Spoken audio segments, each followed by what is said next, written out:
Welcome to my Lovesober podcast, Inspiration for Alcohol-Free Living. I'm your host, Chris Hartl, certified This Naked Mind coach with any grace and a flight attendant with a big German airline.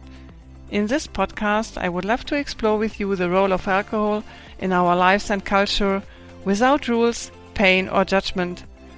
I would love to inspire, motivate and support you on your journey into an alcohol-free life, listening to real stories from all over the world.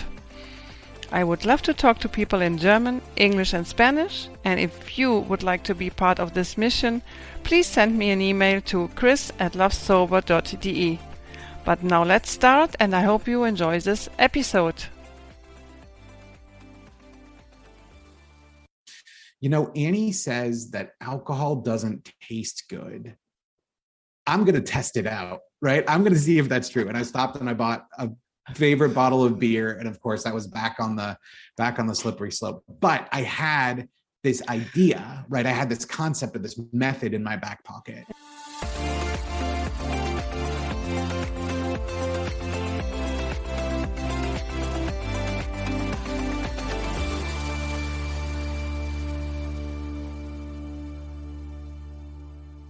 Hello, everybody. Well, today my guest is Scott Pinyard. He's the head coach of the This Naked Mind Institute. And I'm really so happy, Scott, that you're here with me. And I'm so glad to talk to you. Hi, Scott. Welcome to the Lovesober podcast in Germany. Well, hello. I'm really excited to be here. It's so good to see you, Chris. Yeah, I'm excited too. And do you remember that last year you did the interview with me? Exactly, I think it was in November, December. Was it really? But, yeah. Yes, it was. It was. Today when I was walking in the forest, I was thinking it was exactly 1 year ago. And you asked me about my drinking journey, about my history. And now I'm returning. I'm going to be put on the spot. Yeah, I'm happy. I'm happy to talk about it. It's funny. I did not start drinking until I was in college, actually. So for me, there were no high school parties or anything. Over here in the States, we have a really big culture of that, of people stealing their parents' liquor and going off into the woods or whatever. None of that stuff. I didn't do any of it. But then I got to school. When I went to college, it was funny. It just sort of became a thing that I did occasionally. And then it became a thing that I did every week. And then by the end of senior year, it was a thing that I was doing every day. And it was also interesting because I wasn't at a place where it was having some massive impact on my life. I mean, it was. I did not feel good physically. I was depressed. I had a lot of anxiety. Yes. Getting through college and getting a job, was always something that, is stressful. But I was able to do it and I got through it. And there was one event in particular that I remember. I just had a bad breakup. And I went through that. And that was the first time I remember really using alcohol to deal with pain. Okay. And I think there was a bit of a light bulb moment for me then when I was I was really upset and now I don't feel as upset, right? It's that normal thing that we go through. We're this stressor, I'll take a drink and it'll feel better. And I did that instead of doing the work that I needed to do on the things that were going on with me. And that was really the beginning for me of using alcohol, of abusing alcohol, I guess is a way to say it. How old? How old? I would have been 22. I mean, I was drinking a lot before that, but that was where I think I really veered into using it for emotional reasons. Today was a bad day. So after that, after college, I moved to New York City. It was amazing. I love New York. Still love New York. But it's a really big city and it's a really difficult place to move to completely alone. And that is what I did. I moved and I got a basement apartment in Queens. That was all I could afford. And there's nothing quite like being lonely in a city of 9 million people. So I saw my drinking increase over that time period. And there were definitely, things that I did and experiences that I had that I certainly regretted afterward. But it was just, again, I was kind of like young guy in the city, right? Like the consequences weren't really there for me yet. Like I was still functioning. Of course. And then fast forward a little bit more, I got married and had a kid. And then I got divorced. And I would say it's that divorce and all of the stuff that comes with that, that really kind of put me on yet another turning point. And I saw my drinking increase significantly. And during this time, between New York and when I got divorced, it went up and down. It wasn't consistently in one direction, but that was really where things really took a turn. And it wasn't very long after that I realized that I needed to make a change. I needed, and I wanted to, but I couldn't, right? Like I just felt so trapped. I felt so stuck. And I tried lots of different things. I tried going to AA meetings. My dad has been going to AA for, I forget the number. It's close to 20 years. It's between 15 and 20 years. I don't know exactly what it is. But so the idea would be, I tried that. I tried reading books. I tried smart recovery, right? I tried all of these things. And they worked maybe for a little bit. I ended up quitting mostly on willpower, but when I say quitting, I mean like a day or like 2 days. And then one day I found This Naked Mind of the book. How did you find it? Where? I think just Amazon. Amazon. Reddit has a really great Stop Drinking, right? The quit drinking group on Reddit is really, really good. And I think I found it on there. And then I immediately bought it on Kindle. And I did exactly what Annie says not to do, right? I read the whole thing in like 2 hours. Like I couldn't get enough because it was such a different perspective. It was so different than how I had been approaching the entire issue. And I remember reading it and then I like closed the book and I'm like, you know what? I'm done. Right. I definitely felt that way. I had a new sense of hope and a new sense of optimism. But I hadn't really done the work. So what happened was, I felt like, oh, right, this is it. I'm finished drinking. And within a few days, I remember very clearly, I was driving home from work. And I remember thinking to myself, well, Annie says that alcohol doesn't taste good. I'm going to test it out, right? I'm going to see if that's true. And I stopped and I bought a favorite bottle of beer. And of course that was back on the slippery slope. But I had this idea, right? I had this concept of this method in my back pocket. In your mind already, no? Yeah. Mm-hmm. Yeah. And so, it's one of the things we say in the alcohol experiment that you can't unlearn what you've learned. And so I spent, it was probably another 3 months or so. I got through the holidays. And then I was like, I'm going to do this again. I'm going to reread this book, but I'm going to do it differently. So instead of getting through the whole thing in 2 days, I am going to take my time. And I went through the book, and it's not a very big book, but I went through the book over 2 months. Right. And what I did was every point that she brought up, every concept that she writes about, I journaled about. So I took every concept that she gave us and I was like, how does this apply to me? Right. And not all of them necessarily do, but many, many of them do. And through doing that and taking my time, I changed my thinking. And I got to a point when I was ready to put down alcohol, and that was it. I walked away. And it was great. It was so liberating. And I think looking back on the experience now, doing it without the shame and blame and just beating myself up was what made all the difference in the world for me. Yeah. And you did the work. No, as you said, you did the work. you studied the book and you did the homework and reading. I think I read it also, not so, I don't know how many times, maybe 5 times in English, 10 times in German. And so this is all now in my mind, and it's like kind of normal to my brain, of course. Yeah. And I think that's the thing. I think, when people, because we see this in our programs too, right? So our programs, fast forward, spoiler alert, I'm now the head coach of This Naked Mind, right? You have to explain what you're doing.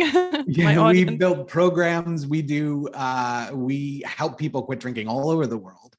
But there is, and I remember this from my own journey, there is this sense of pressure of like, I have to do something about this. I have to change this. I need and it's very real.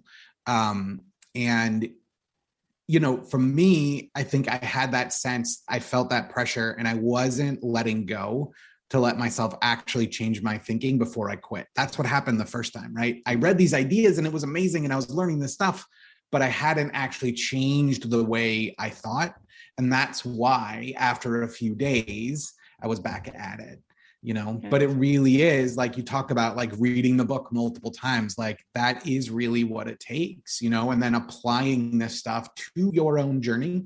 When you do that, it's amazing. It's amazing what can happen. Yeah, I stopped. And then I started also the alcohol.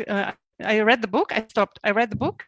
And then I applied for the live alcohol experiment in July 2020, I think. And then I think I did some more live experiments. And even I had stopped, but then I did the work after. I did the work afterwards. Yeah. So that's always the thing, is this idea, like we want to, it's that pressure, right? It's like, because the way that the process works for so many of us, right, before we get into something like This Naked Mind, is like, I have to quit drinking. I have to do it now. What is wrong with me? Think about your wife, think about your kids, think about your job, think about your community, right? It's this like really heavy pressure cooker environment that doesn't really lend itself well to the idea of like, I'm going to take some time, I'm going to really spend time trying to figure out like, how does this apply to me? Or, how I'm going to back off from trying to quit. Right. And that's what our whole approach is about. Our whole approach is stop trying to control your behavior and instead look at the way you're thinking. And it's all based on a really simple premise, right? Like the way that people operate very often in trying to quit drinking is this, right? We think, oh, I want to quit drinking, so what I have to do is just put down the alcohol. But there's a lot more going on there, right? And so we look at it through this idea of knowledge, emotion, and action, right? Action is actually quitting drinking. But here's the thing, right? Your knowledge and your thoughts create your emotions. Your emotions create your behavior. And so when you just try to change your behavior, especially with something as difficult to change as alcohol, you're going to run into cognitive dissonance because you're still going to have the emotions about wanting to drink. You're still going to have the thoughts about wanting to drink. Yeah. And so what I find is a lot of people are just trying to change that behavior side of things. And it really, it's really hard. Right. And so they do it and then they tell themselves they failed. I'm doing quotation fingers for anyone who's listening. Yes. They tell themselves they're weak and they get in this situation where it's just this like, I need to do this now. I need to, and that's just not the case. No, that's not the case. Exactly. Yeah. So what can we... Yeah, but people there, of course, they are asking, and what did you do? I always tell them I worked for it. The repetition is also repetition. I made new routines. Absolutely. I think the biggest thing for me, so we now have a year-long program called The Path, and what we really try to focus on in that program. Out of the gate, we tell people that if they're still drinking, to continue drinking.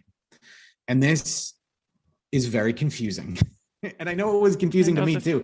Like when I read it in the book, when I quit, it's like one of the first things Annie says in the book, like, if you are drinking, don't stop right now. Yeah. And I was like, okay, fine. I wasn't going to say no. But it's the same thing in our programs. And so it's really this idea of taking a step back, right? And becoming present to how you actually feel. Because one of the things that happens with alcohol is that we very often, we lose track of how we actually feel. So like when I told you that breakup that I had in college, right? Yes. As soon as I was like, oh, like one of my best friends said, don't worry, Scotty, we'll be drunk every day until graduation. That actually sounded like a solution to me, right? And so, but once my brain made that connection, I realized, wait a minute, there's no need for me to deal with that emotional issue. And then, oh, I'm lonely in New York. Well, you don't have to deal with loneliness because you have alcohol, right? You quote unquote feel better. And so what happens over time is we become very disconnected from what's actually going on with us. Because if the solution is always alcohol, it doesn't actually matter what the problem is, right? And we don't see the problems anymore because we have the alcohol. So, and then suddenly, of course, we don't have alcohol, then we have to deal with the problems, and it works perfect. Exactly. And so that's why when people come into our program, we have what we call the pause. And the pause isn't pause drinking. The pause is stop trying to quit and instead become present to what's actually going on.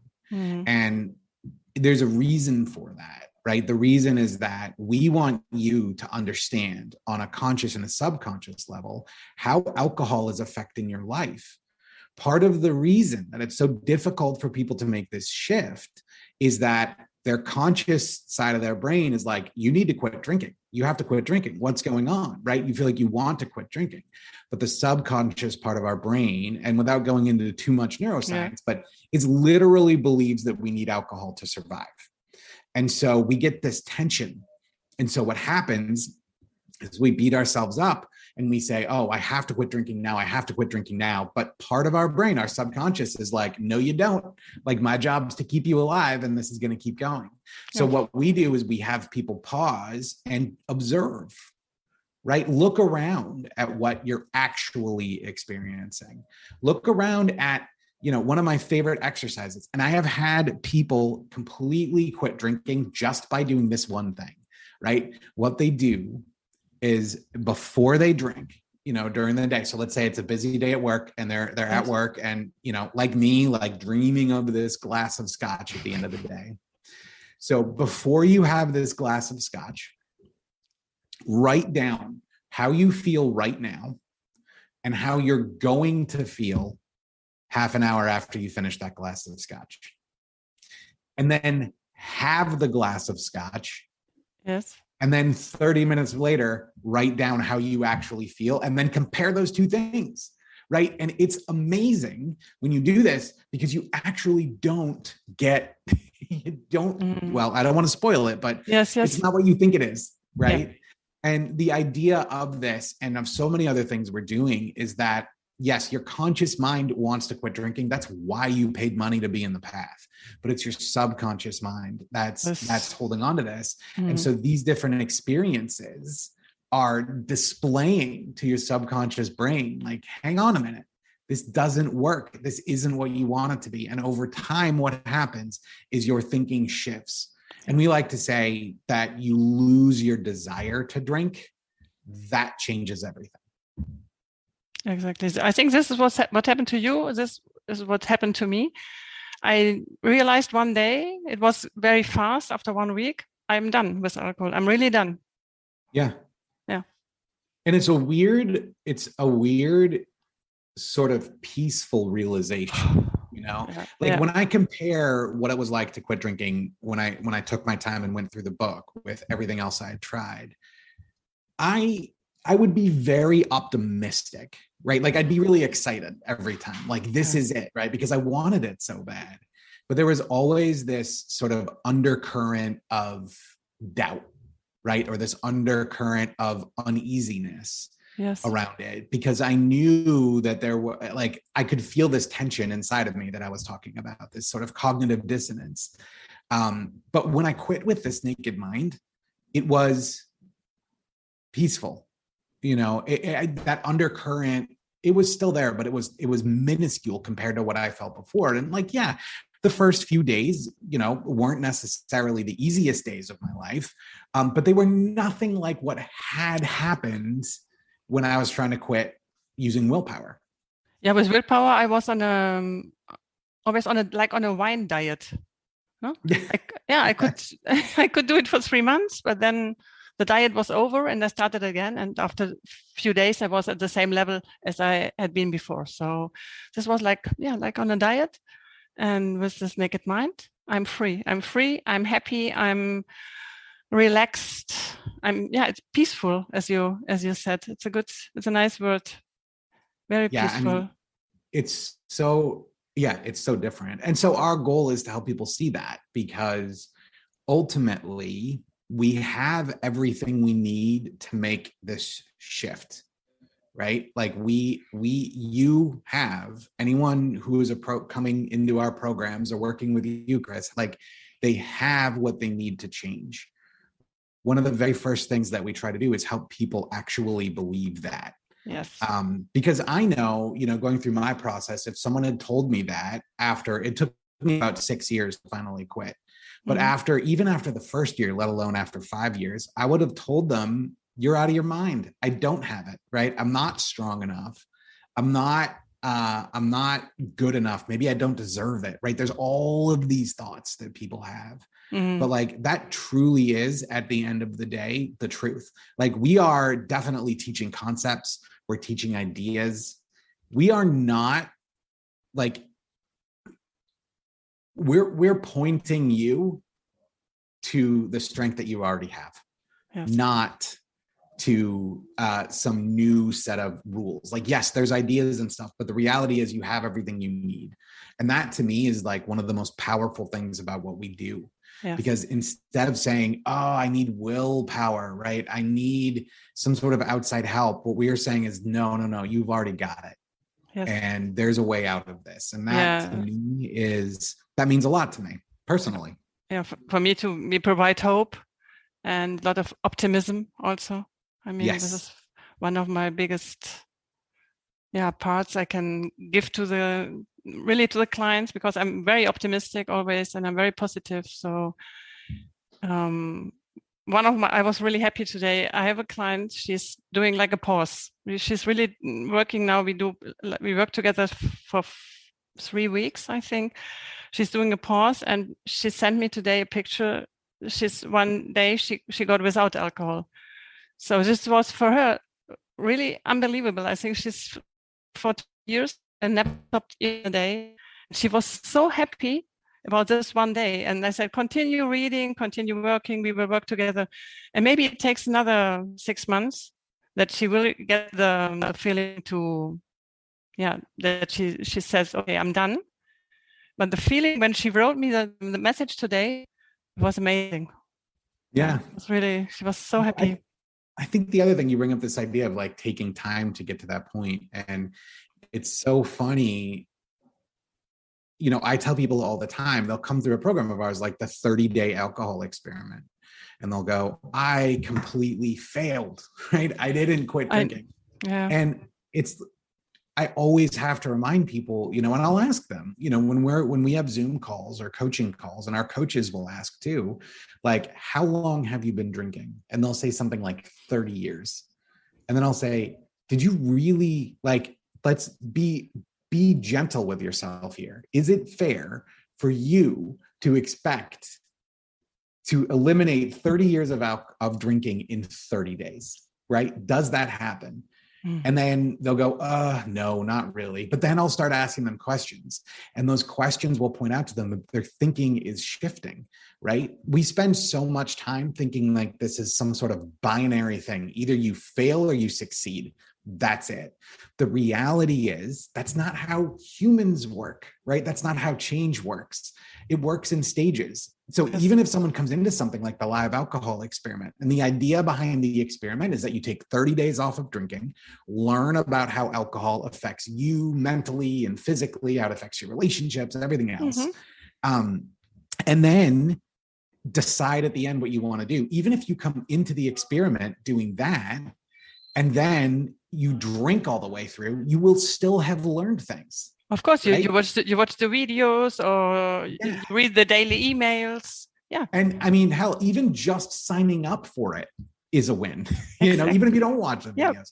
And that's what I try to point out to people, is that like, this is an incremental process. And yes, right, with more program and more help and coaching and support, you can get through it faster. But at the end of the day, it's still a process. So 6 months is great, right? And then you get to the other side. And I have to imagine that your client would be able to look back on their journey and be like, oh yeah, I was seeing it shift, but I wasn't quite there. And then one day you're free. That's what it's all about. Yeah, we work without pressure, and really slowly take your time, ask questions. And she was also in the beginning like that everything was her fault. And in the beginning, we worked on this process, no? That of course it's not her fault, and that I got also addicted by a substance which is poison. No. Yeah. Oh. And it's not, I mean, it's so easy for us to blame ourselves. And that's, you know, culturally, certainly here in the United States, like that's the story. Right. The story is there are normal people and alcoholics. Yes, we know. Same here. Yeah. And we know science shows us that that's not true. Right. That is not the case. And I think part of what's happening right now is people are waking up to this idea. Because to be honest with you, the idea of alcoholics, right, this unfortunate group of people who can't drink, thank God I'm not one of them. That is a great way for people who are already on the alcohol use disorder spectrum to not have to deal with it. Of course. And I can say this because I went through this, right? I remember going to an AA meeting one time and hearing stories and leaving and going, oh, thank God I'm not an alcoholic. And it's like, dude, you were at the meeting for a reason, right? Yeah, but this happened, I think, to everybody. This is a story. You think that this is not going to happen to you? You're safe. No, exactly. You see that you are drinking a bit too much, but the guy in front of the railway station is far away from right. you. No? Yeah. And it's always this idea of like, well, I'm not there yet. Yes, I'm not there yet. Exactly. So like when this thing happens, then I have a problem, right? And it's like, again, and it's scary, and it can feel very lonely, but like there is a reason that you might be going to that meeting. There is a reason that you're having those thoughts about drinking. Yeah. And that reason is that you're drinking too much and you know it, but you don't want to admit it. And so it's that time that's really hard for people, which is why like we offer, like, honestly, probably 80% of our content is free between the podcast and the blogs. There's a free version of the alcohol experiment. Yes. We want to make this barrier to entry so low for people because we know what it's like to be in that mode, right? Like, you know, for me, I would have time periods where I'm like, I need to quit drinking. When that didn't work, I would have time periods, which is like, you know what, this is fine. Right. And then the excuses came up like, oh, a lot of people drink this much, or I'm not as bad as I was before, or you went through it. Yeah, I know. So like our goal is when people are in those windows, right, in that time where they're vulnerable and they're willing to admit it, is to give them as much information as possible and let them understand that it's not their fault and that they actually have what they need to move forward. Yeah. You know, and that's hard, but that is a big part of what we try to do. Yeah, I like that I'm also as a mentor in the alcohol experiment, and I really like it. I like it very much, the life alcohol experiment. And I think it's a great community that we help each other, they help each other. And it's amazing. So yeah, I hope in Germany, And people, they wake up a little bit. And I think, they've heard all about Annie Grace, about the book, This Naked Mind. Maybe we have to translate the alcohol experiment one day into German. I think this would be a good thing. Yeah, it's funny. We get requests all the time. I know just the other day on a call, we were having a conversation with someone in France who was like, can we get a French version of this? Like, and I know like it's already. I heard it. I was. Oh yeah, you were there. Yeah. So it's like already in multiple different languages, but I love so much that this message is resonating, because at the end of the day, and I can't overstate this, but at the end of the day, this is about recognizing that you as a person deserve to live the best life possible. And it's not about beating yourself up. It's about going inside and listening to you and acting on what you hear. And that not only sets someone up to be able to have finally make that shift with alcohol, but it sets them up to go on and continue to build a life that they love. And to me, that mental and emotional piece is sustaining. And it's something that every single human on the earth deserves to have. It's amazing. You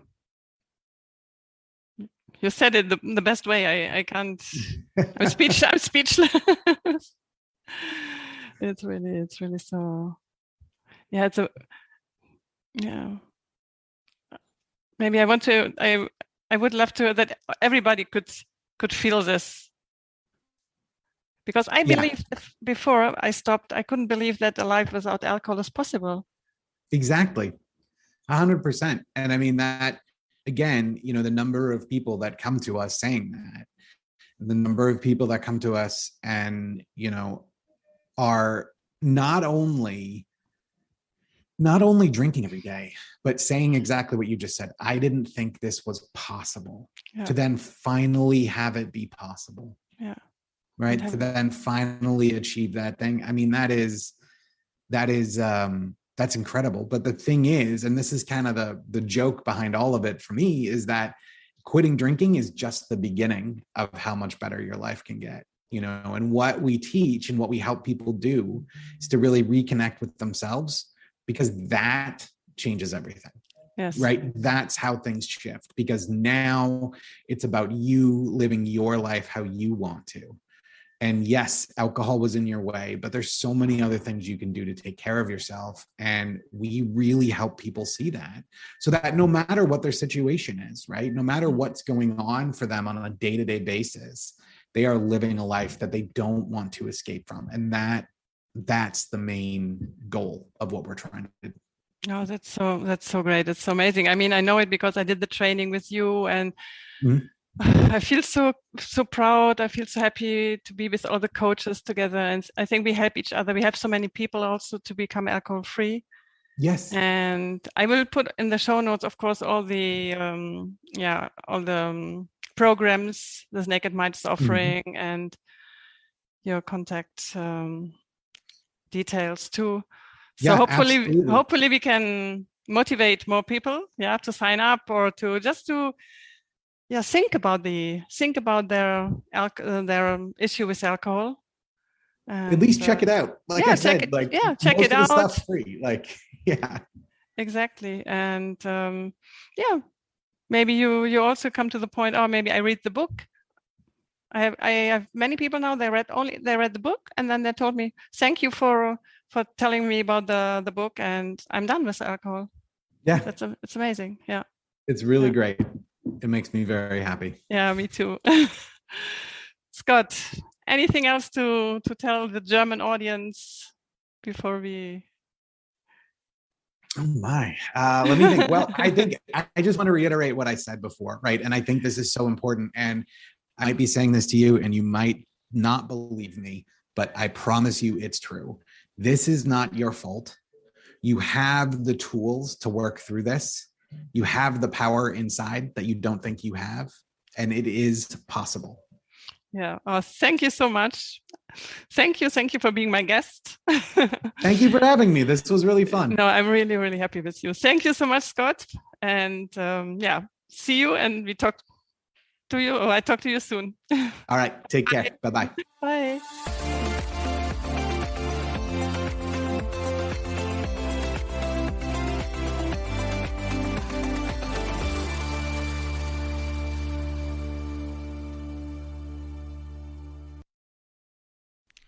Thank you very much for tuning in and listening to my Lovesober podcast. I hope I could inspire, motivate, or support you a bit.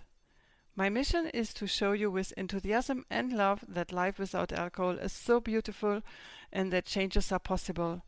I stopped drinking at the age of 56 and started a podcast at the age of 57. So where do you wait for? Start now. Everything is possible, no matter at what age. If you like to have support or just a chat, have a look on my website lovesober.de or send me an email to chris@lovesober.de.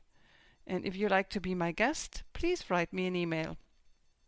I also invite you to be part of my private Lovesober Facebook community with people from all over the world. You can find the links in the show notes. If this was kind of fun to you, I invite you to hit subscribe and share this with your friends and family. I would be grateful if you would take a moment to rate and review this podcast, so together we could reach more people who are looking for an alcohol-free life. Thank you so much for being my guest, and I can't wait to see you next Sunday. Bye bye.